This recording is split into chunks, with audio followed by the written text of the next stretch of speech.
these demands in the gospel today, Jesus' response to those who want to follow him, they sound pretty challenging. I have no place for you, but if you want to come, just be with me where I am. Leave behind the unfinished business and don't look back at what you left behind. It seems kind of harsh. In my ministry working with seminarians, I help them make a transition away from their families. They leave behind their jobs, their careers, all the things they could be doing in life, and they live in this tiny room in the seminary, and they have a very humble place to be, and they'll move from year to year, from room to room, and there's not that much stuff for them, but they take all of this on to follow Christ. And I keep telling them, you'd better love Christ a lot. If you're not here because you love him, then it doesn't make sense to give up a career. It doesn't make sense to give up a family and relationships and to be away from those whom you love. But if that love for Christ is at the heart of what you're doing, then that makes all of this worth it. Think of a couple that's preparing for marriage. They need to leave behind. They need to leave behind their family behind them. They need to leave behind a lot of other unfinished business in order to take up something new. Can you imagine a couple that said, I'll be with you wherever you are so long as it's in a really nice place? Is that what marriage vows are like? I'm with you in good times, not in bad. I'm with you in health, not in sickness. I'm with you for better, but not for worse. The relationship of love between husband and wife is a relationship of love in good times and bad, in sickness and health, through everything. Maybe that's what Jesus is saying to those who want to follow him. If you want to follow me, then you'll be where I am, in poverty and in sufficiency. You'll be where I am surrounded by friends. You'll be where I am abandoned by everybody. You'll be where I am with fruitful labor. You'll be where I am when things seem kind of fruitless. But come with me out of love. Be with me out of love in everything. I think that's kind of what Job starts to touch on as Job is dealing with bad times and difficulties and much distress and pain.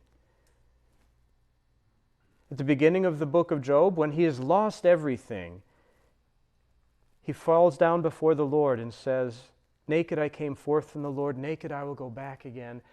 I've received good things from the Lord, should I not accept evil?" Everything is from the hand of God. And Lord, I'm going to be with you no matter what. His friends come and try to explain away his trials and sufferings, but that's just like nails on the chalkboard for Job. Like, don't explain to me why this is happening. There's no reason why this is happening. But in the midst of this, I want God to hear me. At the end of today's first reading, though, Job says, God is so mighty, God can do anything, and who can complain against him? I'll accept everything from God's hand. But then Job very humbly but almost despairingly says, if I cry out to God, how could I even imagine that he would bother to hear me? And yet in Jesus Christ, God hears us. In the gospel, Jesus responds to the desire of those who want to follow him. Even though his response is challenging, he is there to hear them, to answer them. Venerable Bruno Lanteri, the founder of my community, the Oblates of the Virgin Mary, he had this little quote that might help give some encouragement in a situation like Job, or a situation like the three people seeking to follow Jesus and finding themselves kind of put off. Bruno Lanteri said, "Seek to receive everything from the hand of God, so as to merit all the more. This will help diminish the cross that you carry. Otherwise, the cross becomes even more heavy and harder to bear." He says, it's in our own interest to make of necessity a virtue. And so, Lord, if I'm not receiving blessings from you in this moment, but I'm receiving a trial, some challenge, Here's the necessity that I have to face. I'll ask you if you'll take it from me. But if you don't take it from me, Lord, rather than using it as a reason to reject you or think that you don't love me, what virtue can this help me to grow in? A virtue of patience, a virtue of trust, a virtue of confidence, a virtue of perseverance, a virtue of hope. That even in this moment, if it's not better, richer in a moment of health, if it's kind of worse and poorer in a moment of struggle, do I trust that you are still with me, that you are faithful, God? That's the fidelity that a husband and wife give to each other. And as disciples of the Lord, that's the kind of fidelity that God promises to us. God makes the promise, I am with you in good times and in bad. I am with you in sickness and in health. I love you. I surround you with honor in all things. It's because of God's faithfulness that we can receive everything from the hand of God.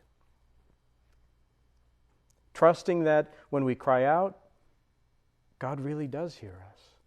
God who can do all things comes to us and makes himself known. I might pray for those who struggle today to sense God's presence, that they might be renewed in these virtues of perseverance, of trust, of hope, of faith. And that the Lord will lift the burden of their cross, will give them consolation, but above all will help them to know his faithfulness in all things. That faithful love of God that comes to us in Christ Jesus, whom we now approach in this Holy Eucharist.